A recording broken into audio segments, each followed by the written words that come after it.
Bonjour tout le monde. Alors dans cette vidéo, on va voir la subordonnée circonstancielle de conséquence. Rappelons-nous bien sûr qu'on a déjà vu la phrase. On a dit il y a bien sûr deux types. On distingue une phrase simple et une phrase complexe. Et dans la phrase complexe, on a dit il y a une proposition principale et une proposition subordonnée.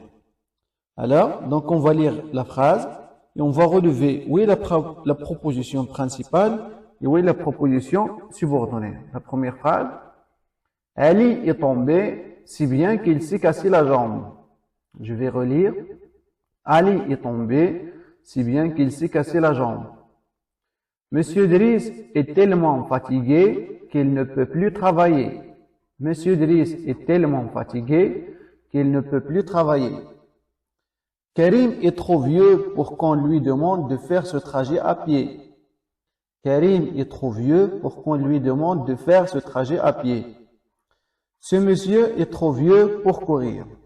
Alors commençons par la première phrase. Ali est tombé si bien qu'il s'est cassé la jambe. Oui, la proposition principale. Donc la proposition principale c'est Ali est tombé. Oui, la proposition subordonnée. Nous avons ici, il s'est cassé la jambe. Alors, donc, oui, le moyen qu'on a utilisé pour relier entre les deux phrases. Les moyens, bien sûr, c'est l'outil ou le moyen du subordonné, c'est si bien que. Alors, Ali, que s'est-il passé à Ali? Donc, Ali est tombé. Quel est le résultat, donc, de la chute de Ali? Il s'est cassé la jambe. Donc, on va dire, la conséquence, c'est quoi? C'est le résultat d'un fait. La conséquence, c'est le résultat d'un fait exprimé par la proposition principale. Oui, le fait dans la proposition principale. Donc, Ali est tombé. Quel est donc le résultat? Il s'est cassé la jambe. Donc, il s'est cassé la jambe. Il s'agit bien sûr d'une quoi?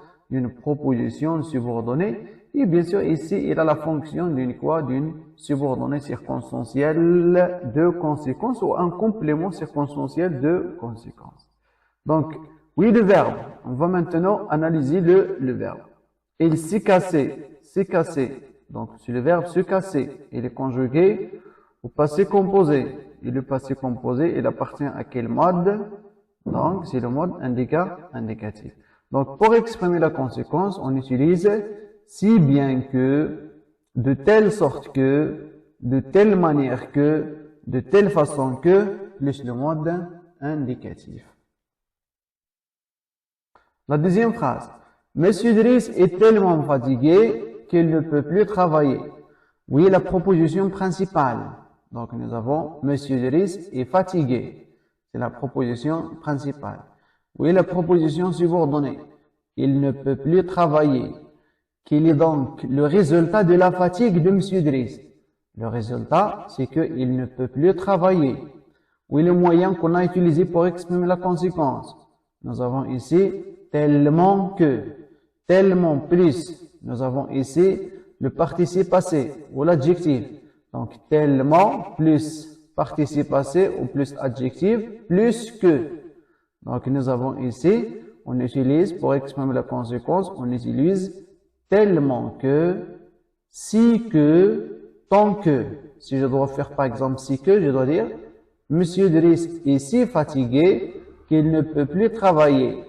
Donc nous avons ici tellement que, si que, tant que, ce sont les moyens ou les subordonnants qu'on utilise pour exprimer la conséquence. Le verbe, il ne peut plus travailler. Nous avons peut, c'est le verbe pouvoir. Il est conjugué bien sûr au présent. Et le présent, bien sûr, il appartient au mode indicatif. Donc, on utilise tellement que, si que, tant que, plus le mode indicatif. Il ne faut pas oublier, bien sûr, que nous avons un adjectif ou, bien sûr, un participe passé. La dernière phrase, avant la dernière phrase, Karim est trop vieux pour qu'on lui demande de faire ce trajet à pied. Oui, la proposition principale. Karim est vieux. Oui, la proposition subordonnée. On lui demande de faire ce trajet à pied. Alors, quel est le résultat de la vieillesse de Karim?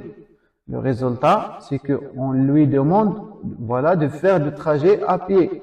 Donc, on ne lui demande pas de faire ce trajet. Donc, il ne peut pas faire ce trajet à pied. Comme vous voyez ici, il y a la négation, mais on a éliminé bien sûr la négation. On va voir pourquoi. Et le moyen qu'on a utilisé pour exprimer la conséquence. Nous avons trop pour que. Trop plus vieux, c'est un quoi? Un adjectif. Donc, trop plus adjectif plus pour que. Oui, le verbe dans la proposition subordonnée. Demande. Donc, ici, c'est le verbe demander. Il est conjugué en quel temps? En quel mode? Il est conjugué au subjonctif.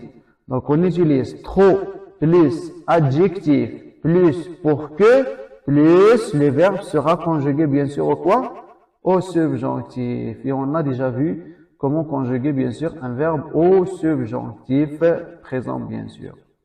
Et donc ici, on a éliminé la négation. Donc, on dit donc c'est une négation indirecte.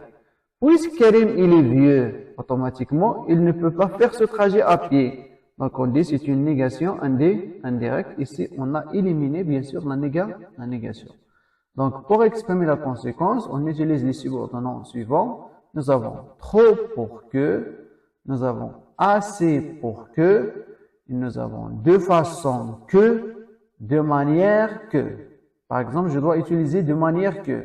Je dois dire, Karim est vieux, de manière qu'on lui demande de faire ce trajet à pied. Et on va voir maintenant le sujet. Oui, le sujet dans la proposition principale. Nous avons ici Karim. Oui, le sujet dans la proposition subordonnée. Nous avons ici on. Est-ce que nous avons un même sujet? Non. Nous avons un sujet bien sûr différent. Et donc ici, le sujet est différent. Et donc, on utilise bien sûr le subjonctif qui montre bien sûr, voilà, on est incertain que Karim, il va faire bien sûr ce trajet. La dernière phrase. Ce monsieur est trop vieux pour courir. Ce monsieur est trop vieux pour courir. Normalement, la phrase, ce monsieur est vieux, ce monsieur court. Ce monsieur est vieux, ce monsieur court. Donc, comme vous voyez, nous avons ici deux phrases. Et donc, nous avons ce monsieur, la répétition d'un même sujet. Et donc, on va dire, ce monsieur est trop vieux pour courir. Le moyen de la conséquence, nous avons trop pour, trop plus adjectif plus pour. Oui, le verbe, nous avons ici courir. Et bien sûr, le verbe courir ici, il est infinitif. Donc, on utilise trop plus l'adjectif plus pour plus l'infinitif. On met le verbe à l'infinitif. Et nous avons bien sûr ici un même sujet. Pour exprimer la conséquence, on utilise, bien sûr, nous avons trop pour, assez pour, de façon à, plus, bien sûr, l'infinitif. Et je dois dire, ce monsieur est assez vieux pour courir. Ce monsieur est vieux de façon à courir. Donc, ce sont les moyens qu'on utilise pour exprimer la conséquence. Donc, à partir, bien sûr, des phrases ou des exemples déjà étudiés, on peut dire d'une manière générale, donc, la conséquence, c'est le résultat d'un fait, c'est le résultat d'une action. Donc, la conséquence, c'est le résultat d'un fait ou le résultat d'une action, exprimé, bien sûr, par la proposition principale. Pour cela, on utilise les outils ou les subordonnants ou les moyens suivants. Nous avons si bien que, de telle sorte que, de telle façon que, de telle manière que, plus bien sûr le mode indicatif, comme on a déjà vu dans le premier exemple. Le deuxième, on utilise aussi tellement que, si que, tant que, plus bien sûr le mode indicatif. N'oubliez pas tellement plus adjectif plus que. Si plus adjectif plus que. Tant plus adjectif plus que. Troisième, nous avons, comme on a déjà vu bien sûr dans l'exemple, la deuxième phrase. Suivant, trop pour que, assez pour que, de façon que, de manière que, plus le mode subjonctif. Il ne faut pas oublier de conjuguer le verbe au subjonctif. Et trop plus adjectif plus pour que. Assez plus adjectif plus pour que. de façon que, de manière que, comme on a déjà vu dans l'exemple numéro 3. Et la dernière, trop pour, assez pour, de façon à, et bien sûr, on met le verbe à l'infinitif. Et on utilise ici ce subordonnant si nous avons un même sujet ou un seul sujet. Ici, on utilise si nous avons un sujet qui est différent. Donc ici, trop plus l'adjectif plus pour. Assez plus adjectif plus pour. Donc, on met le verbe, bien sûr, à l'infinitif. Passons maintenant aux exercices. On va relier entre les deux phrases par un subordonnant entre parenthèses. Faites l'exercice dans un petit commentaire. La consigne. Relier les propositions suivantes en utilisant les subordonnants entre parenthèses. Donc, on va attacher, on va relier entre les deux phrases, entre les deux propositions, en utilisant bien sûr les subordonnants indiqués entre parenthèses. Donc, la première phrase, le gâteau est délicieux, j'en prends un autre morceau. Le gâteau est délicieux, j'en prends un autre morceau. Donc, la phrase, il exprime bien sûr la conséquence. Donc, le gâteau, il est délicieux. Quel est donc le résultat? J'en prends bien sûr un autre morceau. On va utiliser si que. On a dit si plus adjectif plus que. Donc, on va dire le gâteau est si délicieux. Donc, l'adjectif c'est délicieux. Le gâteau est si délicieux que j'en prends un autre morceau. Ça y est? Le gâteau est si délicieux que j'en prends un autre morceau. Donc, nous avons ici si plus adjectif plus que, c'est le moyen.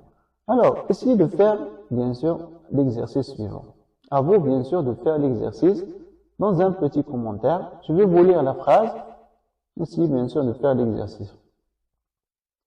Tu m'as menti, je ne peux pas te croire. Tu m'as menti, je ne peux pas te croire. On va utiliser trop pour que. Trop plus adjectif ou plus le participe passé plus pour que. Donc bien sûr, on conjugue le verbe au mode subjonctif et on va effacer bien sûr la négation. On va nier la négation. Cet homme est bavard, il ne sait pas garder un secret. Cet homme est bavard, il ne sait pas garder un secret. On va utiliser trop pour. Trop pour et on met le verbe à l'infinitif. Vous avez ici le verbe c'est. Donc c'est le verbe savoir. Et l'adjectif, nous avons ici bavard. Nous sommes heureux, nous ne pouvons pas dormir. Nous sommes heureux, nous ne pouvons pas dormir. Assez pour. Assez pour plus, bien sûr, l'infinitif. Il fait les choses, chacun est content.